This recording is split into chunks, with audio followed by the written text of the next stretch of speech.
ओम नमः। ओम परमेश्वराय नमः।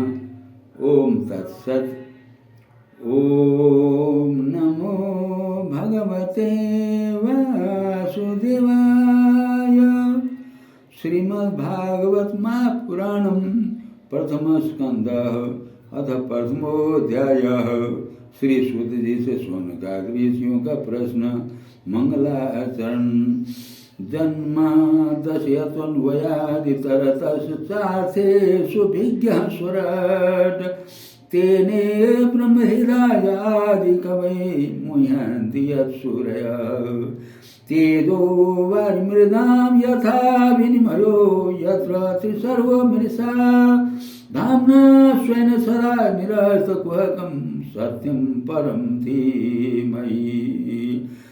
धर्मः प्रोज्झितकैतवोऽत्र परमो निर्मतशराणां सतां वेद्यं वास्तवमात्र वास्तुशिवदं तापत्रयोन्मूलनम्। श्रीमद्भागवते महामुनिकृते किं वा परैरीश्वरः सद्यो हृद्यवरोध्यतेऽत्र पृथिवी शुश्रूषुभिस्तत्क्षणात्। निगमकल्पतरोर्गलितं फलं सुखमुखादमृतद्रव संयुतं पिबत भागवतं रसमालयं मुहुरहो रसिका भुवि भावुका। कथा प्रारंभ। निमिष क्षेत्रे ऋषयः शौनकादयः सहस्रं स्वर्गाय लोकाय सहस्र सममासत। त एकदा तु मुनयः प्रातर्हूतहुताग्नयः तत्कृतं सुतमासीनं प्रपच्छुरिदमादरात्। ऋषय ऊचुः त्वया खलु पुराणानि सेतिहासानि च नघ आख्यातान्यप्यधीतानि धर्मशास्त्राणि यान्युत। यानि वेदविदां श्रेष्ठो भगवान् वादरायणः अन्ये च मुनयः सूत परावरविदो विदुः। व्यथतुं सौम्य तत्सर्वं तदनुग्रहात्। भूयो सिंहनिग्धस्य शिष्यस्य गुरुवो गुह्यमप्युत तत्र ततञ्जसा युष्मन् भवता यद्विनिश्चितं पुंसामेकान्ततः श्रेयस् तन्न संसितुमर्हसि। प्रयाणाल्पायुषः सभ्य कलावस्मिन् युगे जनाः मन्दाः सुमन्दमतयो मन्दभाग्या युपातुलताः। भूरिणि भूरिकर्माणि स्वतव्यानि विभागशः अथ साधुत्रयत सारं समुद्धृतमनीषया। ब्रूहिणः श्रद्धानानां येनात्मा सम्प्रसीदति। सुतजानासि भद्रं ते भगवान् सात्वतां पतिः। देवक्यां वासुदेवस्य जातो यस्य चिकीर्षया तन्नः शुश्रूषमाणानामर्हस्यङ्गानुवर्णितुं। यस्यावतारो भूतानां सीमाय च भवाय च आपन्नः संस्कृतिं घोरां यन्नाम विवशो गृह्णन्। ततः सद्विमोचेत यद्विभेति स्वयं भयं यत्पादसंश्रया सूत मुनयः प्रसमायनाः। सद्यः पुनन्तु स्पशपृष्टाः स्वर्धुन्यापो नुसेवयां को वा भवतस् तस्य पुनश्लोक्येद्य कर्मण। शुद्धि कामो न शृणुयाद्यसः कलिमलापं तस्य कर्मण्युदाहरणानि परिगीतानि भूरि सूरिभिः। ब्रूहिण सदानानां लीलया ददतः कला अथाख्याय हरेर्धीमन् अवतार कथाः शुभाः लीला विदधतः स्वैरमीश्वरस्यात्ममायया। वयं तु न वितृप्याम उत्तम श्लोक विक्रमे यच्छृण्वतां रसज्ञानं स्वादु स्वादु पदे पदे। कृतवान् किल वीर्याणि स्वरामेण केशव अतिमर्त्यानि भगवान् गूढ कपटमानुष। कलिमागतमाज्ञाय क्षेत्रेऽस्मिन् वैष्णवे वयम् आसीना दीर्घसहस्रेण कथायाम सक्षणा हरे त्वं न सन्दर्शितो धात्रा दुस्तरं निस्थितिर्सतां कलिं सत्वहरं पुंसां कर्णधार इवार्णवम् बुरी योगेश्वरे कृष्णे ब्रह्मणे धर्मपरमणे स्वां काष्ठा मदोन्नोपेते धर्म कम शरणं गत। श्रीमद्भागवते महापुराण पारमहंस्यां संहिता प्रथम स्कंदे निमिषोपाख्याने प्रथमोऽध्यायः। हिंदी अनुवाद। एक बार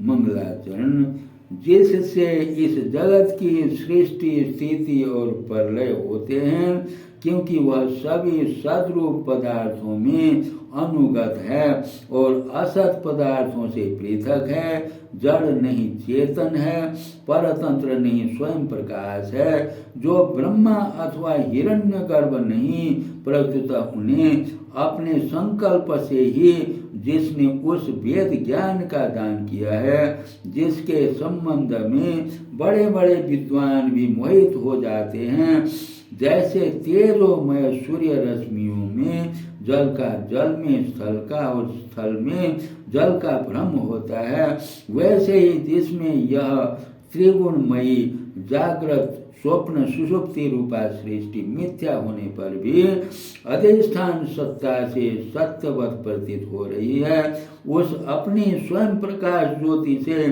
सर्वदा और सर्वथा माया और माया कार्य से पूर्णतः मुक्त रहने वाले परम सत्यरूप परमात्मा का हम ध्यान करते हैं। महामुनि व्यासदेव के द्वारा निर्मित इस श्रीमद् भागवत महापुराण में मोक्ष पर्यंत फल की कामना से रहित परम धर्म का निरूपण हुआ है। इसमें शुद्धांतःकरण तत्पुरुषों के जानने योग उस वास्तविक वस्तु परमात्मा का निरूपण हुआ है, जो तीनों तापों का जड़ से नाश करने वाली और परम कल्याण देने वाली है।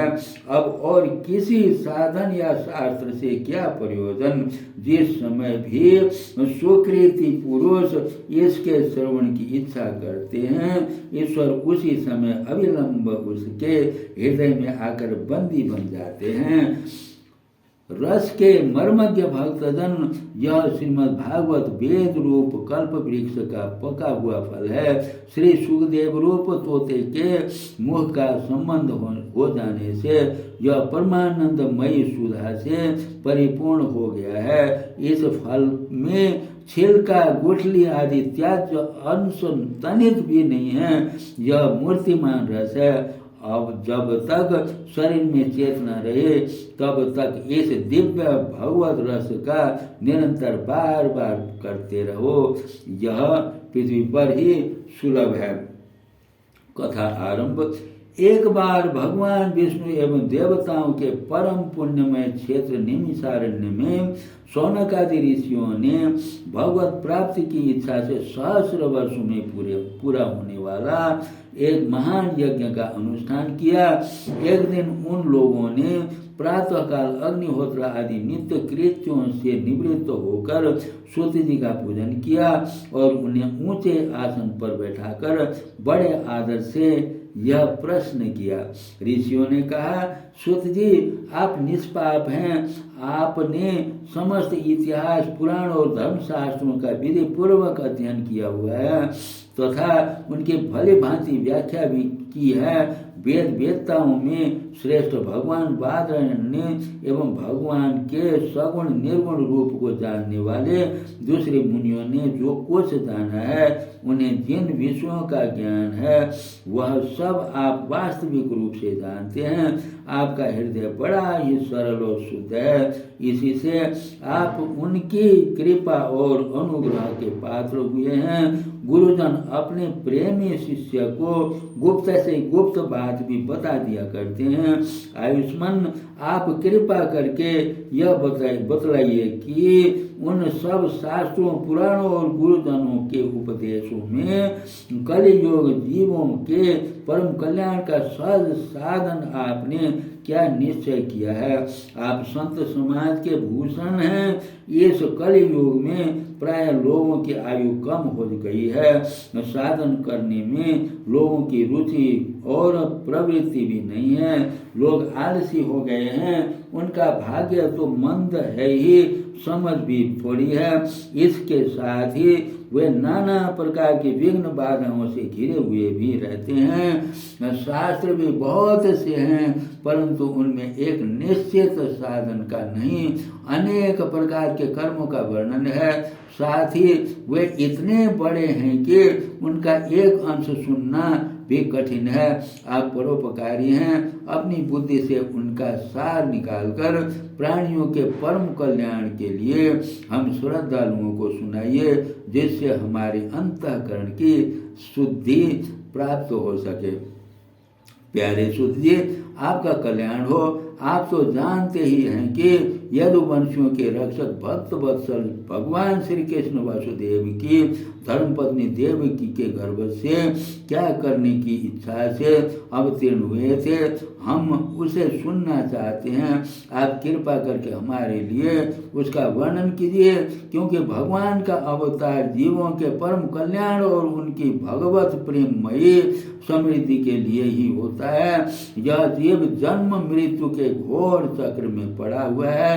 इस स्थिति में भी यदि यह कभी भगवान के मंगलमय नाम का उच्चारण कर ले तो उसी क्षण उससे मुक्त हो जाए, क्योंकि स्वयं भय भी भगवान से डरता रहता है। शुद्ध जी, परम विरक्ति और परम शांत मुनिजन भगवान के श्री चरणों की शरण में भी रहते हैं।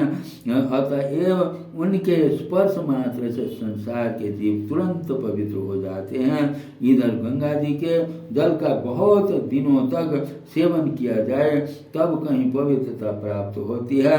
ऐसे पुण्यात्मा भक्त जिनकी लीलाओं का गान करते रहते हैं, उन भगवान का कलिमलहारी पवित्र यश भला आत्मशुद्धि की इच्छा वाला ऐसा कौन मनुष्य होगा जो श्रवण न करे। वे लीला से ही अवतार धारण करते हैं।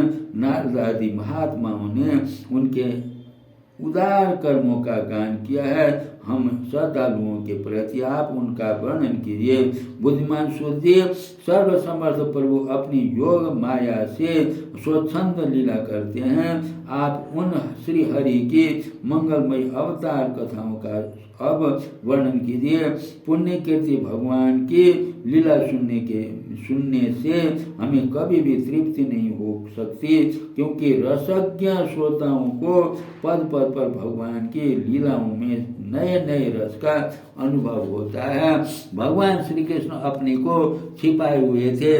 लोगों के सामने ऐसी चेष्टा करते थे मानो कोई मनुष्य हो, परंतु उन्होंने बलराम जी के साथ ऐसी लीलाएं की हैं। ऐसा पराक्रम भी प्रकट किया है जो मनुष्य नहीं कर सकते। कलयुग को आया जानकर इस वैष्णव क्षेत्र में हम दीर्घकालीन सत्र का संकल्प कर के बैठे हैं। श्री हरि की कथा सुनने के लिए हमें अवकाश प्राप्त है।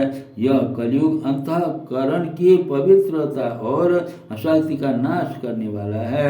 इससे पार पाना कठिन है। जैसे समुद्र से पार जाने वालों को कर्णधार मिल जाए, उसी प्रकार उससे पार पाने की इच्छा रखने वाले हम लोगों के ब्रह्मा ने आपको मिलाया है। धर्म रक्षक ब्राह्मण भक्त योगेश्वर भगवान श्री कृष्ण के अपने धाम में पधार जाने पर धर्म ने अब किसकी शरण ली है, यह भी बताइए। ओम नमः। ओम परमेश्वराय नमः।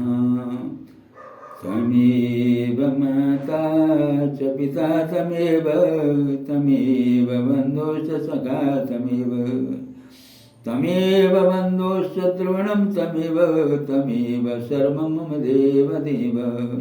सुरार्चिते देवी सिद्धगन्धर्वसेविते जाड्यपापहरे मातः त्रयीमां शरणं गतः। सर्वे भवन्तु सुखिनः सर्वे सन्तु निरामयाः सर्वे भद्राणि पश्यन्तु मा कश्चित् दुःखभाग् भवेत्। ॐ नमो भगवते वासुदेवाय। ॐ नमो भगवते वासुदेवाय। ॐ नमो भगवते वासुदेवाय। ॐ नमो भगवते वासुदेवाय। ॐ